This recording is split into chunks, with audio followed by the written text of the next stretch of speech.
دې ځای پورې را رسېدلي وو چې الله تعالی رسول اکرم صلی الله علیه وسلم یتیم پیدا کړ او کفالت او روزنه د ده مبارک د یتیمتوب په حالت کې وشوه. دا ځان سره یاد ولرئ چې د نبی علیه السلام د یتیم پیدا کېدو موضوع دا یوازې تاریخي موضوع نه ده، یعنی تنها دا خبر نه ده چې موږ او تاسو یې درسونو کې بیانوو چې نبی علیه السلام دنیا ته یتیم راغی، بلکې عقلي تربیوي او دغه رنګې چې دی د رب د لوري مختلف حکمتونه لري. د هغې حکمتونو د جملې نه اول چې علماء کرام لیکي نو که تاسو عنوان د درس برابروئ ځان ته حکم یتم النبي صلی الله علیه وسلم عند ولادته، دې کې څه حکمتونه و چې رسول اکرم صلی الله علیه وسلم یتیم پیدا کړی شو. نو د هغې حکمتونو د جملې نه اول حکمت علماء کرام لیکي تحقق العنایة الالهیه. نبی علیہ السلام د اول نه واخله د رب العالمین د مستقیمې پاملرنې لاندې وه. پلار مبارک عبدالله د ولادت نه مخکې وفات شو. نتیجه یې دا وه چې د انسان په ځای باندې رب العالمین د ده مبارک خپله روزنه کوله او د ده مبارک تربیت یې کو. ځکه خو الله تعالی قرآن کریم کې فرمایي الم یجدک یتیما فآوا، هغه نعمتونه چې الله تعالی په نبی علیہ السلام کړي وو د هغې نعمتونو نه یو څه ورته ذکر کوي. یو د هغې نعمتونو نه دا و آیا موږ تا لره یتیم ونه مومتلو، ډېر ښه ځای مو درته درکړه، تربیت مو درته وکړه، روزنه مو درته وکړله. نو دا په دې خاطر یو حکمت پکې ده چې د اول نه د رب العالمین په درګاه کې د مبارک روزنه او تربیت وشي. دویم حکمت چې علماء کرام ذکر کوي هغه دی قطع التعلق بالبشر. اللہ تعالی نبی علیہ السلام یتیم پیدا کړ په دې خاطر باندې که د ده مبارک پلار ژوندی وی ممکن د پلار په قدرت او نفوذ باندې مبارک تکیه کړې وه، خو الله تعالی وغوښتل چې نبی علیہ السلام یوازې او یوازې په رب العالمین تکیه وکړي. نتیجه د دې دا راووتله چې د مبارک کامل متوکل انسان وګرځي.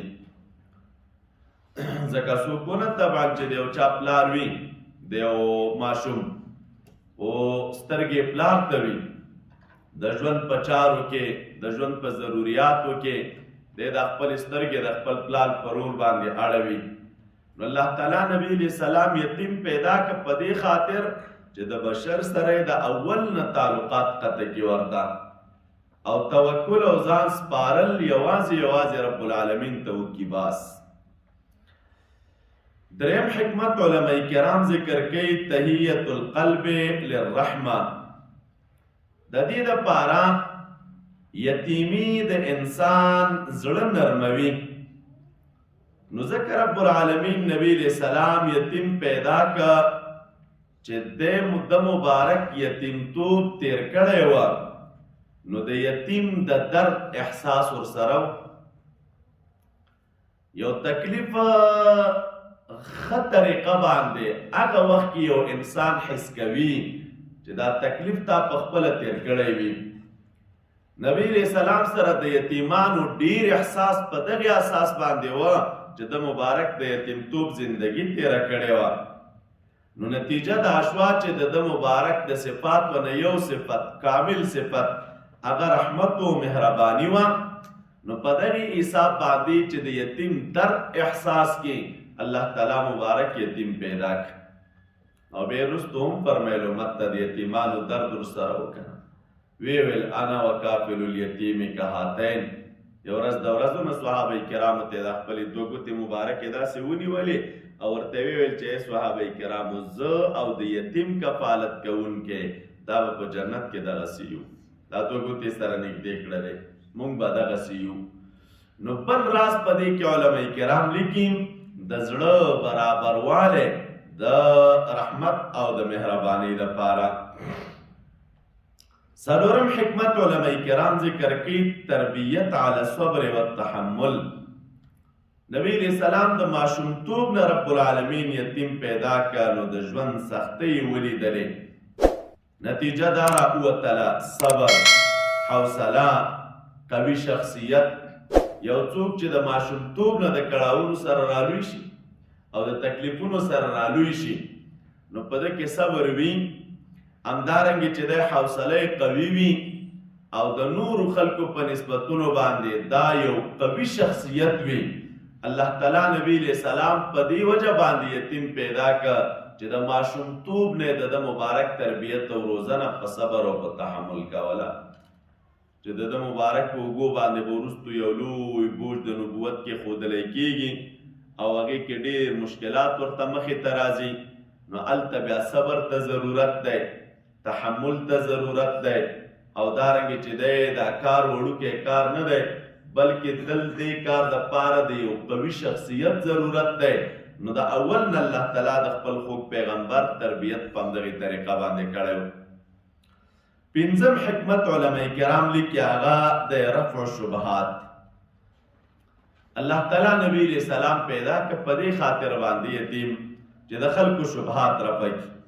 که چېرته نبی علیہ السلام د شتمن او قوي پلار زوی وی نو کفارو به ویل چې دا قدرت چې نن رسول اکرم صلی الله علیه وسلم لري دا د ده د کورنۍ د لامله دی. تو ګوره پلار یې چې دی غټ سړی و نو رب العالمین د مبارک یتیم پیدا کړ د دې دپاره چې دا شبه ختمه کړي. څوک ونه وایي چې د خپل پلار د قدرت د لټون په خاطر راپورته شوی دی او دې دپاره راپورته شوی چې د خپل پلار میراث لاسته راوړي. نو نتیجه دا شو مولوي صاحبانو چې رسالت دا د رب العالمین د لوري دی نه انساني میراث. دا پیغمبري او نبوت د مبارک ته په میراث کې نه و پات بلکې د الله تعالی د لوري ورکړه او د رب العالمین د لوري چې د عطوا وه. شپږم حکمت علما کرام ذکر کوي تعلیم الامه رعایت الیتیمه. الله تعالی د مبارک یتیم پیدا کړ په دې خاطر چې د امت ته د یتیمانو د حقوقو د یتیمانو د رعایت تعلیم ورکړي. نبی علیہ السلام خپل یتیم و نو ځکه په اسلام کې د یتیم په پالنې باندې چې دی ډېر ترغیب خپل امت ته ورکړی. اوس مې درته وویل چې انا وکافل الیتیم فی الجنت هکذا. اووم حکمت علما کرام ذکر کوي اظهار قدرت الله. د رب العالمین د قدرت اظهار په څه طریقه باندې تو ګوره رب العالمین د یو یتیم نه چې د مبارک یتیم پیدا شه د یو یتیم انسان نه د ټولې نړۍ رهبر جوړ کړ. د یو یتیم انسان نه د ټولې نړۍ رهبر جوړ کړ. نتیجه دا لاسته راوځي چې قدرت دا د رب العالمین قدرت و نه د نسب او مال. که داسې یو څوک وي چې اول نه په داسې یو خاندان کې رالوی شي چې هغه ته د ریاست او د مشرۍ ذهنیت ورکړي او د مشرۍ اصولو باندې پوه کړي او تعلیم او پوهه ورته ورکړي نو که وروستو دغسې یو شخص بادشاه شي او یا د نړۍ رهبر شي نو خلکو ته داسې عجیبه نه ښکاري خو وایي چې هلکه دغسې روزنه درته ورکړی شوې وه او چې داسې یو کس چې هغه یتیم پیدا شي او دته د دغه روزنه هم څوک ورنه کړي او دی د سبا د ټولې نړۍ رهبر وي دا د الله تعالی د قدرت یو عظیمه نښه ده. اتمه حکمت علما لیکي التدرج فی التربیه. مقصود په دې کې چې دی تدریجي تربیت ته رسول اکرم صلی الله علیه وسلم او تدریجي تربیت سره کوم تو ګوره اول چې دی پلار مبارک وفات شو نو د مور تربیت ته حواله شو، مور مبارک وفات شو نیکه ته حواله شو، نیکه وفات شو د تره د کفالت لاندې راغی. نو دې کې حکمت د رب العالمین دا دی چې دا مختلفې تجربې رسول اکرم صلی الله علیه وسلم ته حاصلې وې او د دې په نتیجه کې رب العالمین د مبارک ته عظیم نعمتونه عطا کړل. خلاصه دا راووتله چې یتیمتوب د رسول اکرم صلی الله علیه وسلم دپاره نقص نه وه بلکې کمال وه، او وجه دا وه ځکه په یتیمتوب کې د ده مبارک روحاني اخلاقي او تربیوي کمالات چې دی هغه رامنځته شوله. نو خلاصه به دا ووایو موږ او تاسو چې هغه ماشوم چې بې پلاره پیدا شي و د رب العالمین د تربیت لاندې رالوی شه، همغه انسان رب العالمین د ټولې نړۍ رهبر جوړ کا، او رهبري د نړۍ بیا په داسې کچه باندې وکړه چې نن هم څوک د دنیا یا د نړۍ رهبر ځان ګڼي یا د یو ملک رهبر ځان ګڼي، نو هغه به د تعلیماتو د رسول اکرم صلی الله علیه وسلم نه برخه اخلي او د هغې مطابق به چې دی مخې ته ځي، مني کې نه مني خو دغه لار به تعقیبوي. دویمه خبره چې موږ او تاسو ذکر کوو مولوي صاحبانو دې ځای کې هغه وفات د مور بیبي د ده مبارک او اثر د هغې د نبي علیه السلام په ژوند، د محبوب د مور وفات او د هغې وفات اغیز د ده مبارک په ژوند کې. نو اول خو ځان سره دا زده کوئ چې وفات د مور بیبي د رسول اکرم صلی الله علیه وسلم شاوخوا شپږ کلنۍ کې وه. مور آمینه بنت وهب رضی الله عنها د وفات شوه او درته مې ویلي چې دا پیښه په ابوا کې شوې وه. اوس ته به وایي چې د ابوا او د مکې مکرمې ترمنځ خو ډېره فاصله ده، نو دوی ابوا کې څه شی کول هلته؟ نو اهل سیرو لیکلي دي دویم د سفر سبب د آمینې رضی الله تعالی عنها هغه دا و چې خپل زوی د خپلوانو لیدو دپاره بیولی وه، چې دی مبارک بوځي او خپل خپلوان ورته وښایي، او بل هلته چې دی د پلار قبر هم په دې لاره کې موجود وه. نو دویم قصد په دې کې د خپل پلار د قبر زیارت هم و چې هغه مو وښایي. چې کله دا سفر پوره شو بیرته راواپس کېدل نو په لاره کې مبارکه وفات شوه او اول مریضه شو د هغې نه بعد وفات شوه. د وفات کېدو نه بعد په درېیمه مرتبه کې حال د نبي علیه السلام عند الوفات،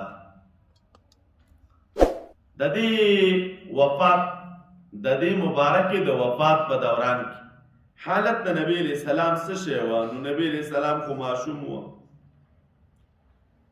د مور د سوري نه بې برخې شه،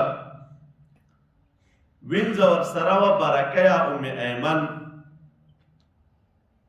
هغې بیرته رسول اکرم صلی الله علیه وسلم مکې مکرمې ته راوسته. څلورم اثر د دغې حادثې د رسول اکرم صلی الله علیه وسلم په نفس کې څه شی وه؟ د دې څه اثر وه؟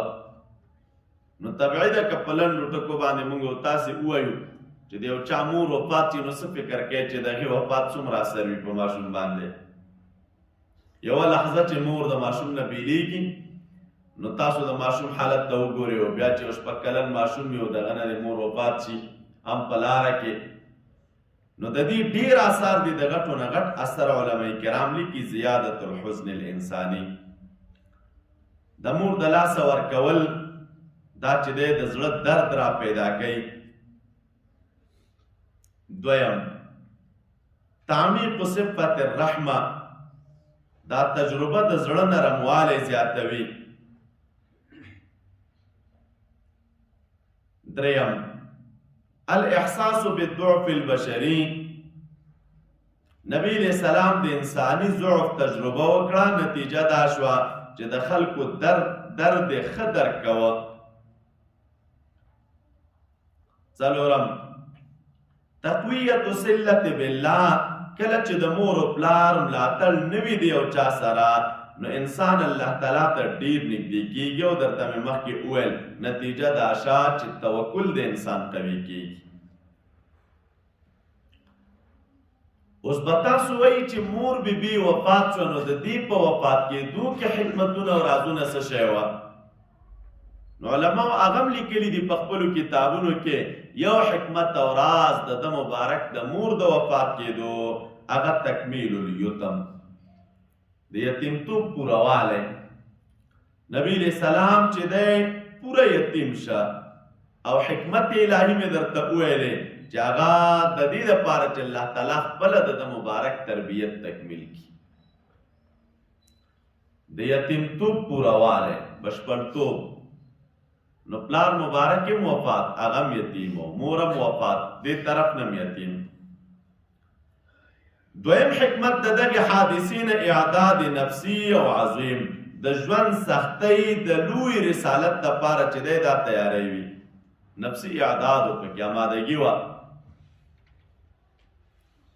دریم ازالة الاعتماد علی البشر، په بشر باندې د اعتماد ځای کېدل او توجه د مبارک ټول په ټوله باندې رب العالمین.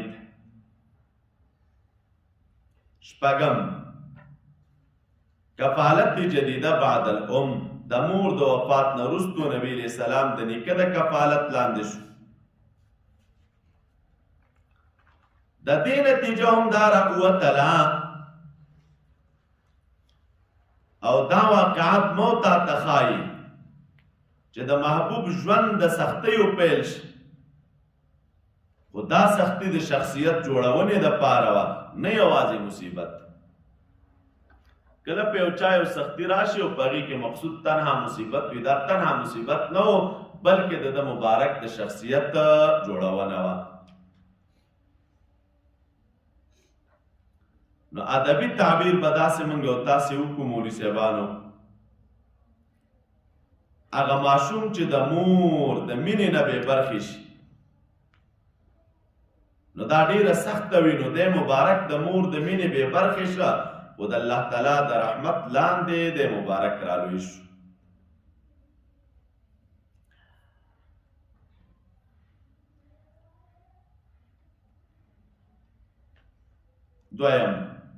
دریم پرون مې درته اجمالاً وویلي چې رسول اکرم صلی الله علیه وسلم د مور د وفات نه بعد د خپل تره د کفالت لاندې نیکه د کفالت لاندې داخل شي او بیا د تره. نو تاسو راشئ کله چې نبی علیہ السلام مور بیبي وفات شوه نو د خپل نیکه د سوري او د کفالت لاندې راغی. نیکه یې ورسره ځانګړې مینه کوله. عبدالمطلب دا د قریشو مشر و، د کعبې خدمت به یې کوه، دی مبارک به ځان سره بوته، د کعبې د سوري لاندې به یې کېنو. حتی خپل اولادونه به یې منع کول چې د هغه دا کم ځای کې چې به محبوب کېنو چې دغې ځای ته رانږدې شي. و نبی علیہ السلام ته به یې د ناستې اجازت ورکو او کېنو به یې هلته ځان سره. دا د هغه ځانګړی محبت و د نبی علیہ السلام سره و. بیا به یې څه کلمات هم تېنه مورخینو رانقل کړي دي. هغه کلمات به یې ویل ان لابن هذا لشأنا عظیما، یقینا چې زما د دغې زوی دپاره لوی شان دی. یعنی ده چې بعد رسول اکرم صلی الله علیه وسلم د حالاتو ته کتل نو د ده مبارک یو عجیب او روښانه آینده احساسوله چې د ده په لاس په الله تعالی داسې عظیم او لوی کارونه کوي. اته کلنۍ کې محبوب و چې نیکه هم وفات شه. دا لویه صدمه وه بله نبی علیہ السلام د ده د وفات نه بعد ترې چې دی مسئولیت په غاړه واخست ابو طالب. مورخینو لیکلي دي چې دی شتمن او مالداره نه و ولیکن ډیر مهربان او وفادار او ساتونکی و. نبی علیہ السلام باندې ډیر شفقت کوه. محبت د رسول الله صلی الله علیه وسلم سره ډیر زیات. نبی علیہ السلام به د ځان سره ساته، سفرونو ته به هم بیو د ځان سره. دوامدار تربیت او روزنه د رسول اکرم صلی الله علیه وسلم کوله. اوس به ته وایي چې د دغې کفالت اثر د نبی علیہ السلام په ژوند کې څه شی وه؟ د نیکه تربیت او بیا د تره تربیت. نو د دې ډېر آثارو یو اثر الاستقرار النفسي النسبي. که څه هم نبی علیہ السلام یتیم وو خو د کورنۍ محبت او مینه ورسره وه. دویم تعارف علی الحیات العلمیه. د ابو طالب سره یې ګوره تجارت وکړه، سفر ته لاړه شام ته. نو دا یو علمي ژوند و چې د مبارک ته بخل کېده. دریم د دغې واقعاتو اثر بنا د یو شخصیت قوي، د ژوند سخته تجربه انسان ته قوي اراده وربخي، انسان ته صبر ورکوي. بله موقف د ابو طالب د نبی علیہ السلام نه، نو نبی علیہ السلام خو ډیر زیات هوښیار و. تر آخره چې د مبارک ساتنه وکړله، ان تر دې چې د قریشو په مقابل کې انتهایی دفاع کړې ده. تاسو واقعات اورئ، د شاعرانو شعرونو کې هم وایي چې بار بار برابر شولو، ورته به د نبی علیہ السلام نه شکایتونه کول او د مبارک به د نبی علیہ السلام دفاع کوله. شپږم دا کفالتونه د نبی علیہ السلام د یو نه بل ته بیا بل ته بیا بل ته دا چې رانقلېدل، نو په دې کې حکمتونه څه شی و د رب العالمین؟ نو تاسو ته اول نه ما وویلې مور پلار وفات شه، دغه رنګې چې دی مور وفات شوه، نیکه وفات شه، تره وفات شه، د هغې نه بعد بیا نو دې کې علماو لیکلي دي حکم د غټو نه غټ یو خو تنوع د تجاربو، داسې سختۍ انسان ته ډېرې تجربې زده کوي. دویم تکمیل د شخصیت او دریم تقویت الاعتماد علی الله. خلاصه دا راووتله مولوي صاحبانو د ټولو خبرو چې د دې کفالتونو نتیجه دا وه چې نبی علیہ السلام داسې وروزل شه چې د هر حالت سره برابر شي او د مبارک د ټول انسانیت لپاره رهبر جوړ شي. اللهم صل علی سیدنا. د داسې نورو ښکلو ویډیوګانو لپاره زموږ د الجامعه دارالاحناف کابل یوټیوب چینل سبسکرایب کړئ.